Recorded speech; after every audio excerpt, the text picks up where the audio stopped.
Bienvenue à tous dans ce premier épisode de mon podcast Paroles de Sage.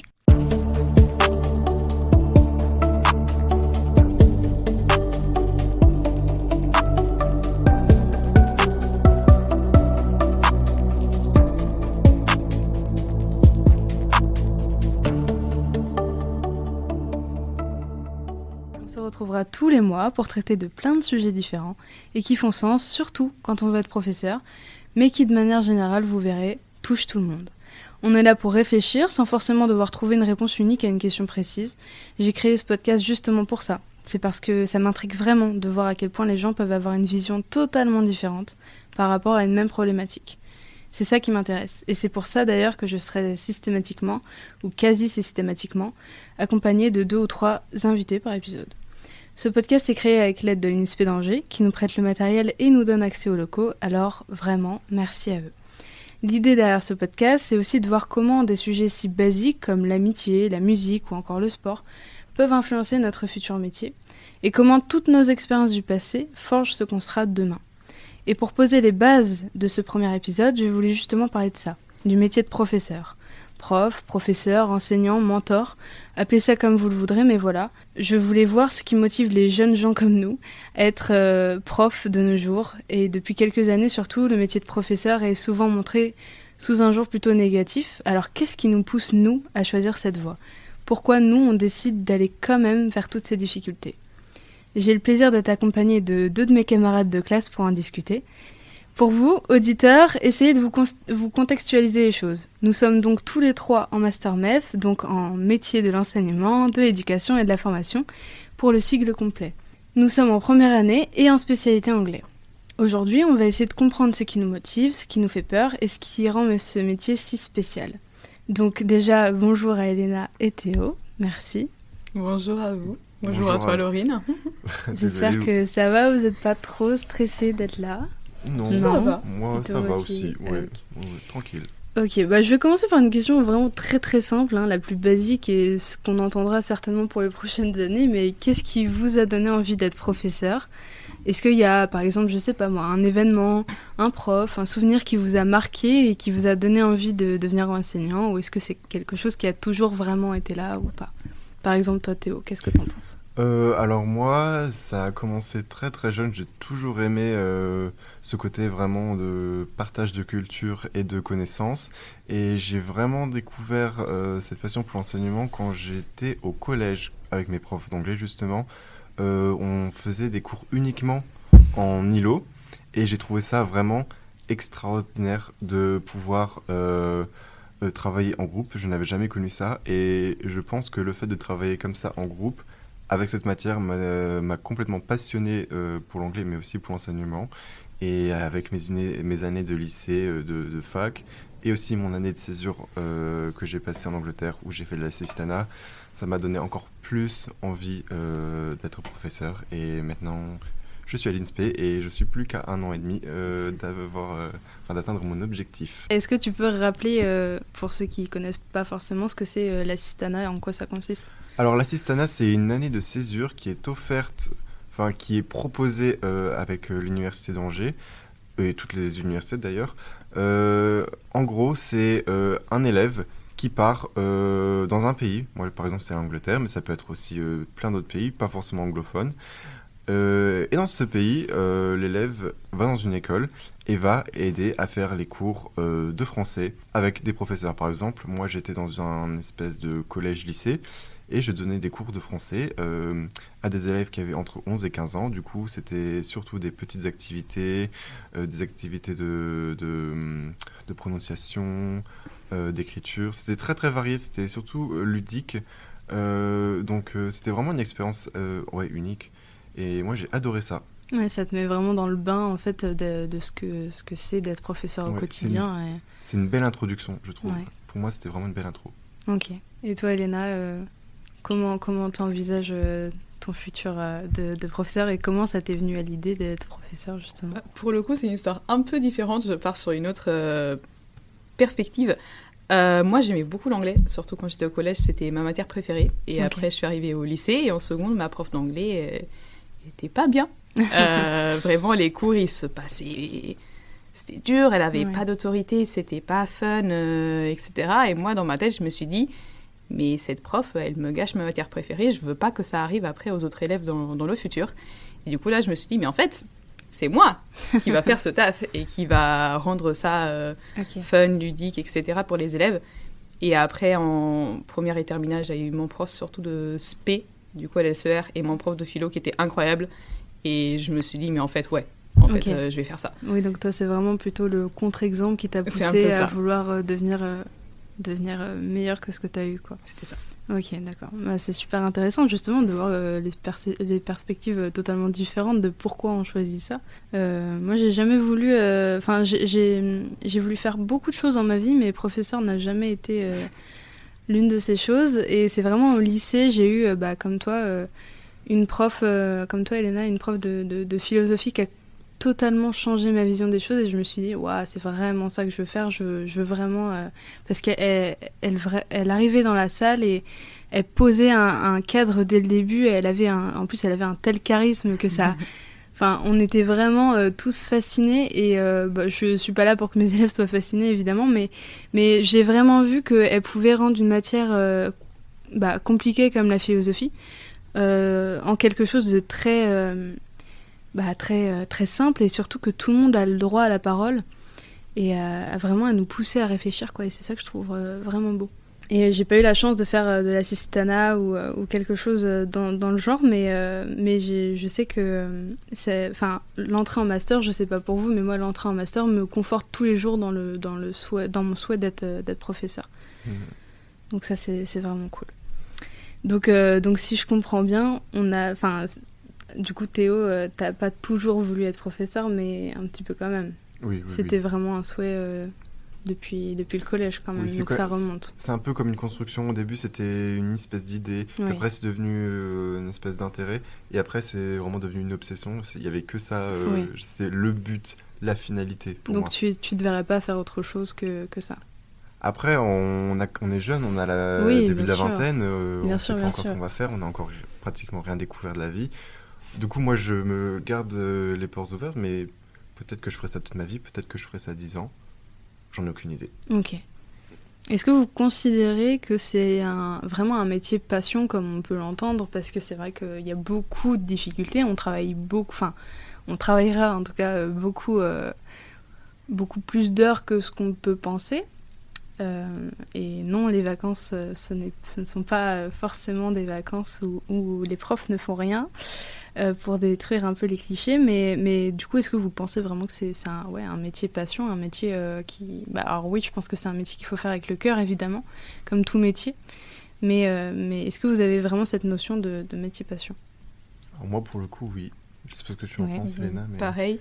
Moi, c'est surtout... je veux pas dire qu'il n'y a pas d'avantage, mais dans le sens de le salaire est pas si élevé qu'on va se dire on va faire ça pour l'argent, les vacances, comme tu as dit, on travaille pendant les vacances, et je trouve même dans la société, on n'est pas valorisé au niveau où on devrait l'être. Je pense à une étude qui disait qu'en France, que 4% des enseignants se sentaient valorisés. Et du coup, il y a aussi cette vision de la société qui fait qu'être prof, mais c'est un peu pour ceux qui ont raté de faire autre chose. Et donc pour moi, c'est un métier passion, c'est quelque chose où on se dit, c'est pas pour tout le reste que je le fais, c'est pour mes élèves, pour ma matière, et pour être là pour eux, pour leur construction. Je suis d'accord, c'est bien plus que juste enseigner une matière. Nous, on est en anglais, mais ça pourrait être le français, le sport. Enfin, c'est pas juste enseigner des connaissances, ça va bien au-delà de tout ça. Et c'est ça aussi qu'on cherche, je pense, c'est éduquer d'une certaine manière les futurs adolescents, mais pas que dans leurs connaissances, justement, et dans ce qu'ils vont pouvoir produire dans une évaluation, mais c'est aussi construire une personne, les aider à réfléchir, à savoir faire, à se débrouiller par eux-mêmes, et chercher l'autonomie, toutes ces choses-là qu'on nous apprend d'ailleurs au master, mais ça va bien au-delà de juste l'apprentissage simple et dur d'une matière, quoi. Donc ça, c'est super déjà de savoir que notre métier, c'est pas juste un métier qu'on veut faire parce qu'on n'avait pas d'autre choix ou parce qu'on n'a pas pu faire autre chose. C'est vraiment un métier qui est choisi avec le cœur, et je pense que c'est le cas de la plupart des gens qui sont à l'INSPE, en tout cas je l'espère. Et surtout, je trouve que moi, c'est devenu un métier passion. Je l'ai vraiment vu quand j'ai vu mes modèles, justement, dont je vous parlais, ma prof de philosophie. Il n'y a pas eu que elle, il y a eu d'autres profs qui m'ont marquée. Et je pense que c'est vraiment de là que c'est parti. Et je me suis dit, mais en fait, c'est pas juste un métier... Enfin, il n'y a pas de métier normal, mais c'est vraiment un métier qui part du cœur et qui demande beaucoup d'implication de la part de ceux qui nous enseignent, de ceux qui enseignent. Parce qu'il y a des profs qui vous ont vraiment fasciné et qui font qu'aujourd'hui vous êtes là, qui ont participé justement à cette volonté d'être prof. Oui, moi j'ai une prof toute particulièrement, en fait c'était ma toute première prof d'anglais de 6e, parce que j'ai commencé l'anglais seulement en 6e, j'ai jamais fait d'anglais avant la 6e. Ah ok. C'était ma toute première prof d'anglais et c'était elle qui avait justement mis en place les îlots. Du coup c'est ce qu'on appelle aussi des îlots bonifiés. Ouais. Et ces îlots bonifiés, c'était un petit peu... C'est pas vraiment de la compétition, mais c'était de la collaboration entre nous et d'autres groupes. Et du coup, moi, j'ai trouvé ça vraiment incroyable que cette prof arrive à nous faire travailler tous ensemble, surtout avec des gens qui n'aiment pas forcément l'anglais. Il y en avait beaucoup dans ma classe qui n'aimaient pas l'anglais. Et ils ont quand même réussi à apprendre et ils ont participé. Et moi, j'ai trouvé ça incroyable qu'elle ait réussi à donner l'envie à tout le monde de participer. Donc cette prof s'appelle Madame Fritz. Je sais qu'elle est encore dans ce collège parce que ma petite sœur est dans ce collège et qu'elle y est encore. Donc j'espère qu'elle est heureuse dans ce qu'elle fait parce qu'elle le mérite. C'est une très bonne prof. Et voilà, elle m'a vraiment marqué pour le coup. Et ça, je ne l'oublierai absolument jamais. Je pense que c'est elle qui m'a donné un petit peu le déclic pour l'anglais et pour devenir prof. Ok. Grâce à elle. D'accord. Ou à cause d'elle. On choisit. Ça, on verra pour tes futurs élèves. Oui. Et toi, Léna, est-ce que du coup, tu as eu un contre-exemple, mais est-ce que tu as eu un exemple, un modèle? Mais, du coup, comme je disais, mon prof de SPLSER, c'était en terminale. Mm-hmm. Et mon prof de philo, et j'étais avec lui aussi en spécialité HLP. Du coup, je passais 10 heures par semaine avec lui. Et c'était vraiment quelqu'un d'incroyable, je pense vraiment un des meilleurs profs que j'ai eu de ma scolarité en entier. Mm-hmm. Et les deux, quelque chose qui les rassemblait était vraiment la bienveillance. C'était deux personnes extrêmement calmes, jamais entendu crier, ils ne sont jamais énervés. C'était toujours... on nous voyait un peu comme des adultes, on était très autonomes, il y avait de la participation, ça écoutait ce qu'on voulait dire. Et les deux étaient aussi très ouverts d'esprit. Je me souviens quand on a fait la Servante écarlate en spécialité, où le prof qui du coup était un homme a commencé le cours en disant moi je suis un homme, si jamais je dis quelque chose qui est problématique, dites-le moi tout de suite. Et je me souviens vraiment de ça, c'est dingue. Vraiment des profs qui savent que les savoirs ne viennent pas que d'eux. Et ça j'ai... c'est ce qu'on apprend aussi, je trouve, cette année, c'est prendre du recul par rapport à notre statut. Oui, on a un statut de prof, mais ça ne veut pas dire qu'on détient toutes les clés et qu'on détient tous les savoirs. On n'est pas un maître du savoir. On est là pour leur apporter nos connaissances, nos expériences, mais ça ne fait pas de nous des maîtres du savoir ou quoi que ce soit.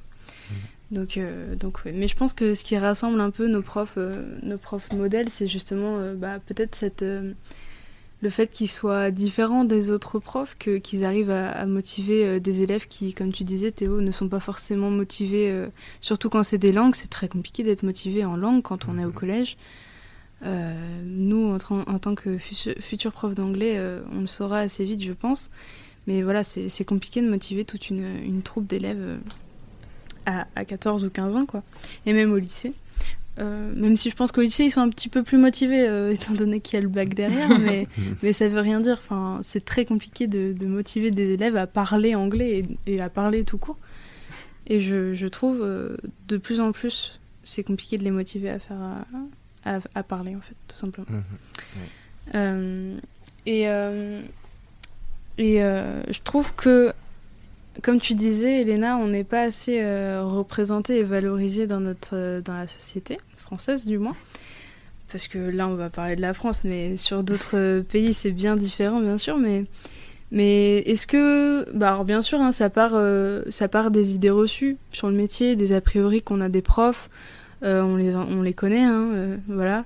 Est-ce que avant de rentrer dans ce master, vous aviez encore justement des a priori sur les profs ou des idées reçues, ou même est-ce que votre entourage vous parle d'idées reçues de critique ou de mépris par rapport aux profs? Alors, je vais parler de ma famille. Il y a souvent cette idée reçue que les profs, c'est des gens qui ont décidé d'être profs parce qu'ils n'ont pas pu faire mieux. Justement, moi, je sais que mes parents n'avaient pas trop envie que je sois prof parce que j'ai toujours eu des très très bonnes notes dans ma scolarité et mes parents ils me disaient mais t'as tellement de potentiel, pourquoi tu veux faire prof quoi? Tu pourrais faire, tu pourrais être traductrice, tu pourrais faire de la recherche, tu pourrais faire tellement de choses. Pourquoi tu fais ça quoi? Donc je pense que c'est une des idées reçues que les profs c'est des gens qui ont commencé dans leur matière et qui voulaient faire des choses incroyables et qui après ils n'ont pas réussi, ils ont passé le concours et sont devant des élèves. Quoi. Qui se sont fait dépasser par leur ambition. C'est un peu ça. Et qui se retrouvent, du coup, c'est un peu le plan B. Wow. Alors que c'est vraiment bof, tout le contraire.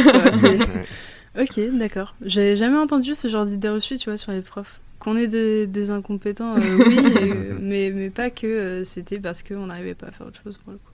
Et toi Théo, est-ce que t'as... Moi, j'ai pas tant entendu de préjugés que ça, en tout cas du côté de ma famille ou de mes amis proches. Moi, je trouve qu'il y a un changement, surtout avec nos générations, qu'on se rend compte un peu du travail que c'est, mais pas que prof, c'est aussi d'autres métiers, mais bon, je vais pas non plus m'étaler là-dessus. Mais je trouve quand même qu'il y a un côté un peu plus réaliste du métier, que les gens se rendent vraiment compte du travail, donc moi, j'ai pas entendu tant de préjugés que ça. Ok. D'accord. C'est bien, tant mieux. Mais oui. Il y en a plein, on connaît tous les clichés du prof qui sent le café à 8h, qui parle beaucoup trop près des élèves. Évidemment, tout ça, ça a été exploité par toute... par l'humour aussi, alors c'est pas pour blâmer qui que ce soit, mais évidemment ça participe à cette vision plutôt globale et générale qu'on a du prof, du métier de prof. Moi, je sais que dans ma famille, je me fais souvent lyncher sur mon choix d'être prof, bah oui, mais tu fais ça pour les vacances, fonctionnaires, tout ça, on les connaît, oui, bah oui. Enfin voilà, il y a que des trucs comme ça et c'est quand t'es vraiment, alors nous on n'est pas vraiment dans la réalité du métier parce qu'on apprend encore, mais quand on voit ne serait-ce qu'en stage.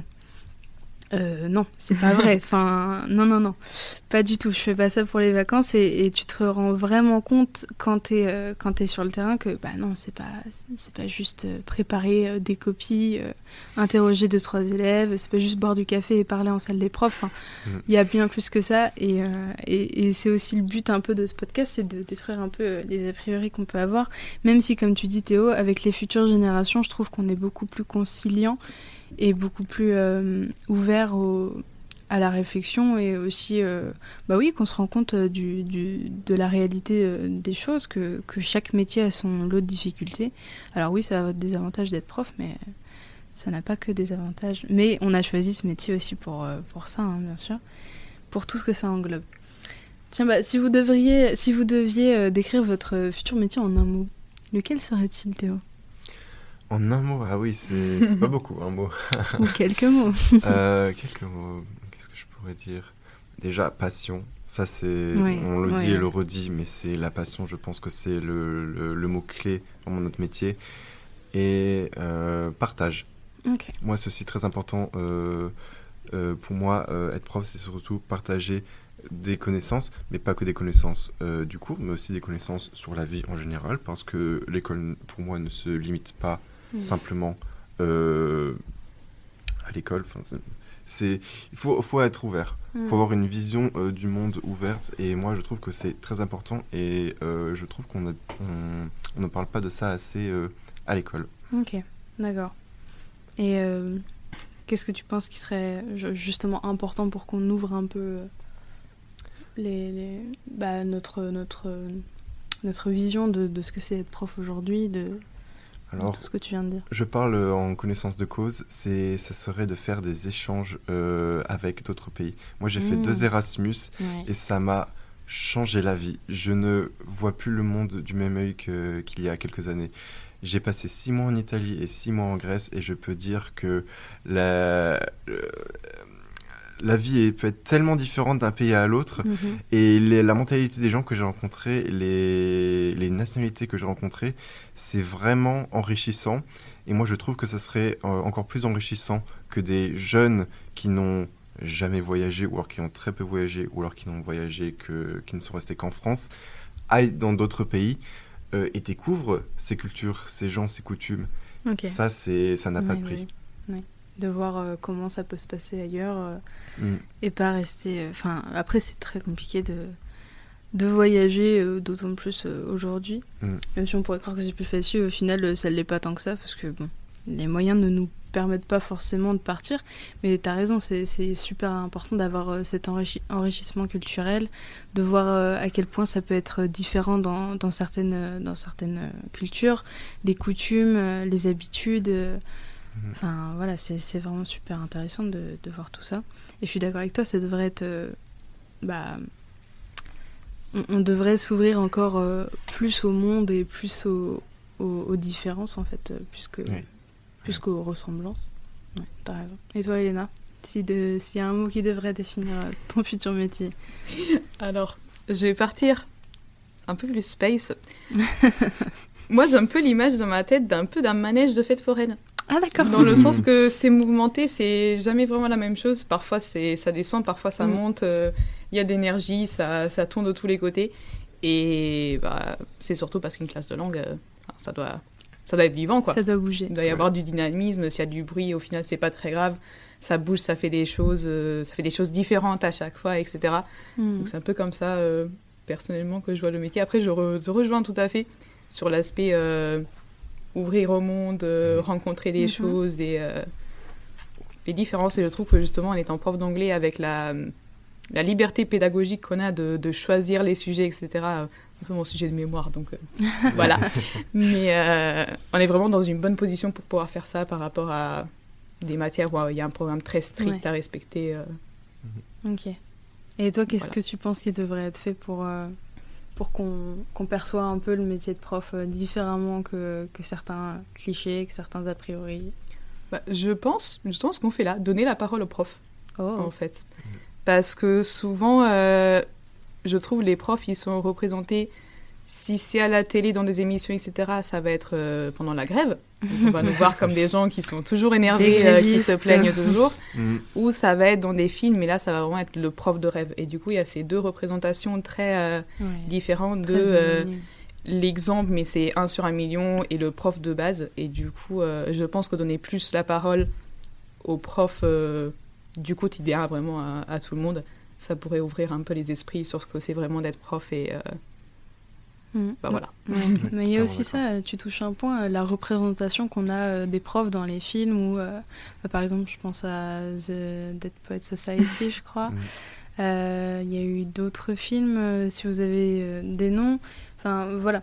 Il y a eu, comme tu dis, une autre représentation du prof, alors plus à l'étranger, je pense. C'est plus en Amérique ou des pays assez loin d'une autre, mais il y a vraiment cette frontière, comme tu dis, entre les différentes représentations du même métier. Enfin, c'est quand même assez dingue. Et donc, mais souvent, quand même, en France, on choisit de voir le prof comme quelqu'un qui ne travaille pas, comme le fonctionnaire qui va avoir ses vacances, qui fait tout le temps les mêmes cours. Et ça a tendance à m'énerver.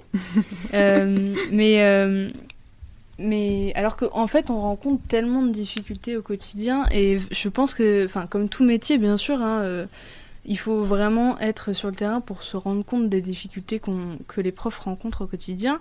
Mais nous, maintenant, on les connaît de plus en plus, et encore, on n'est qu'au début, on n'est qu'en formation, mais on se rend compte quand même de ce qui va être difficile et ce qui ne l'est pas. Gérer une classe, comment tu donnes la parole à 30 élèves sans que ça soit un carnage, comment t'arrives à suivre ton programme si tu débordes le temps. Enfin, il y a tellement de choses auxquelles penser. Et en connaissant toutes ces difficultés aujourd'hui, même si ça fait que quelques mois qu'on est dans ce master, qu'est-ce qui vous motive à continuer? Et enfin, qu'est-ce qui vous garde en fait ici? Mais non, mais plus maintenant qu'on connaît ces difficultés, pourquoi c'est aussi important d'être prof? Elena, par exemple. Je vais partir du coup de mon expérience personnelle. Je sais que moi, au lycée, c'était assez turbulent vraiment dans ma vie perso. Et d'avoir ces profs qui étaient vraiment là, c'était des modèles pour moi, pas juste professionnels, mais vraiment de ma vie. Je prenais vraiment repère et ça me donnait envie d'aller en cours et d'être là et de participer, etc. Et donc pour moi, c'est important vraiment dans le sens relationnel avec les élèves parce qu'on passe, quand on est élève, on passe 8-9 heures par jour à l'école tous les jours. Ouais. On voit vraiment ces profs tout le temps et ça peut être des personnes qui peuvent avoir un impact énorme sur la vie des élèves. Et du coup, j'espère que ça va être un impact positif pour ma part.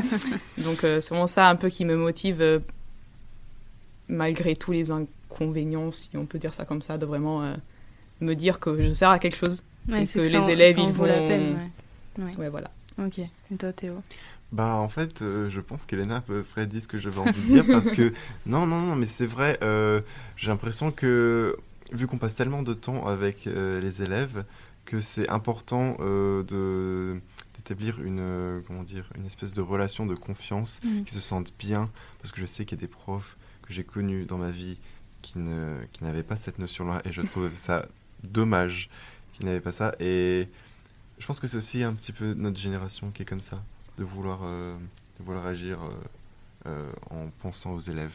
Ok, donc pas forcément penser qu'à soi, qu'à ce qu'on donne, mais aussi à ce qu'on... Ça, justement, je pense que les professeurs qui ne pensent pas aux autres, il y a un problème quelque part. De toute façon, ça se sent. Ça se sent. Ça se voit.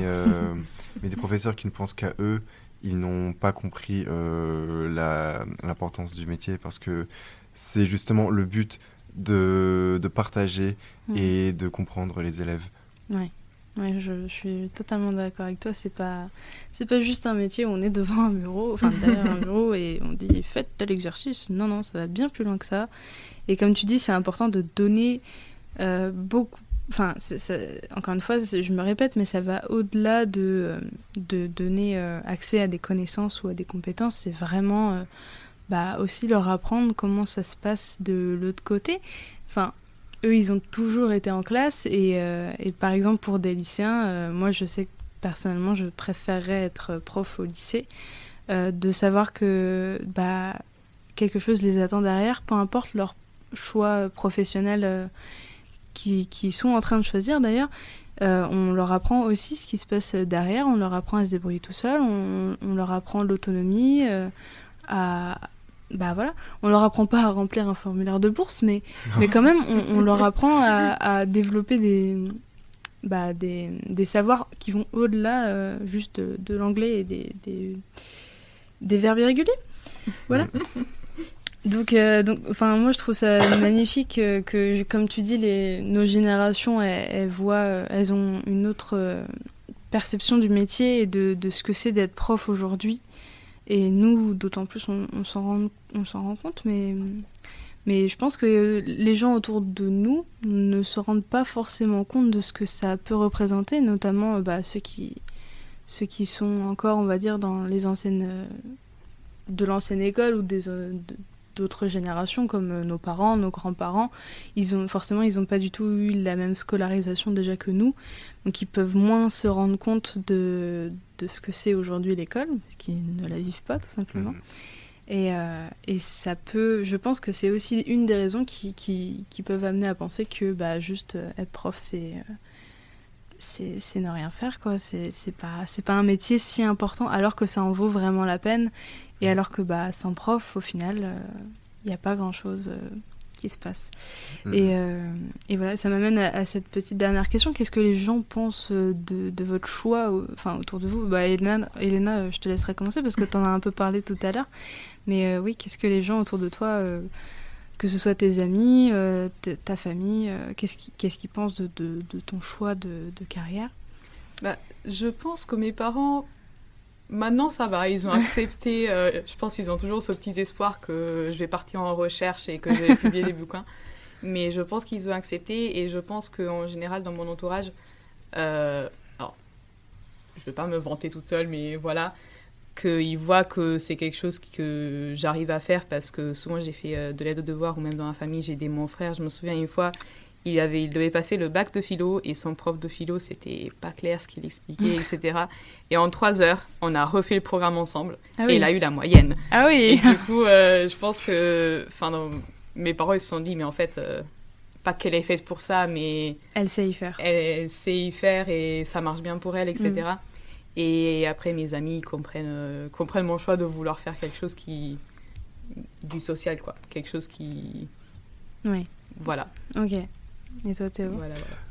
Moi, c'est un peu pareil. Moi, je pense qu'il y a aussi une espèce de peur vis-à-vis de mon entourage parce qu'on voit beaucoup de problèmes assez graves avec les profs de nos jours, avec les profs qui se font agresser, poignarder. C'est horrible, hein, mais c'est la réalité. Moi, ça m'a fait un choc parce qu'il y a eu une attaque d'une enseignante juste à côté de chez moi.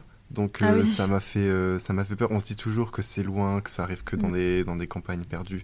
Bah non, ça arrive de plus en plus souvent et le fait que ça se soit passé vraiment très proche de chez moi, ça m'a fait peur. Je n'ai pas peur, mais mon entourage a un peu peur quand même. Mais ce qui m'encourage tous les jours, c'est que je vois énormément de gens comme nous, mais aussi des amis que je connais qui ont aussi envie d'être profs, qui sont aussi à l'INSPE et qui ont envie d'affronter ces défis. Oui. Mais globalement, je trouve que c'est plutôt bien vu. Okay. Dans mon entourage, je suis très fière et tant mieux. Tant mieux. Oh oui, tant mieux. Ok. Bah moi, on me dit toujours, par exemple, tant que tu fais un truc qui te plaît. Voilà. C'est l'essentiel. C'est cette phrase-là, mais pour autant, comme je vous le disais, je sens que certaines personnes ont encore du mal avec ce choix. Pas dans le sens où... alors oui, il y a de la peur parce que justement, et moi ça me fait extrêmement peur, hein, tout ce qui se passe en ce moment avec les profs. Bien sûr, ça n'arrive pas que dans notre métier, je pense aux policiers, je pense aux pompiers. Enfin, il y a énormément de métiers où on est confronté à ce genre de difficultés et malheureusement, de plus en plus, c'est déplorable, mais c'est vrai. Mais je sens toujours un petit... une petite... pas une appréhension, mais plus un petit dédain, un petit mépris dans certaines paroles dans mon entourage, et ça fait un peu peur, ça fait un peu mal aussi. Et voilà, c'est dommage, mais je suis... Enfin, à côté de ça, j'ai plein d'amis. J'ai plein d'amis. Non, j'ai plein de gens autour de moi qui me soutiennent dans mon choix.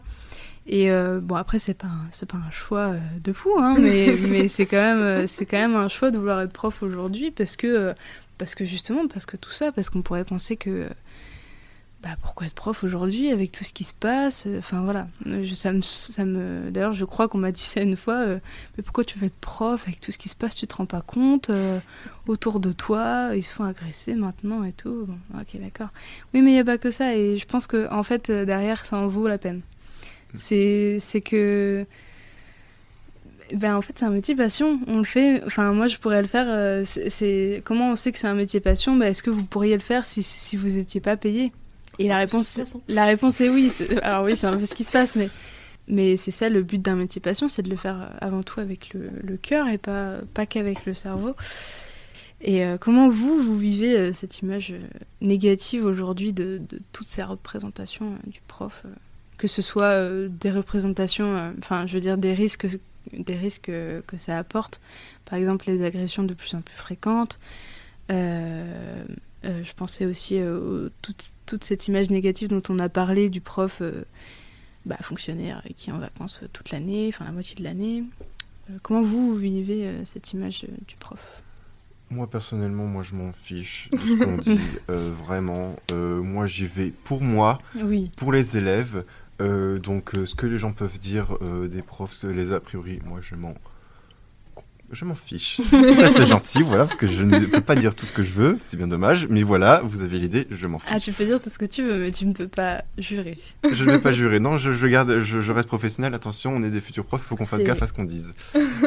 Voilà, je pense qu'il y a des profs qui seront contents d'entendre ce que je veux dire, voilà. Non, mais c'est pour dire que vraiment, moi, j'ai une mission dans ma tête que j'ai depuis longtemps, je sais que je dois faire ça, je vais le faire avec passion, et ce que les gens peuvent dire...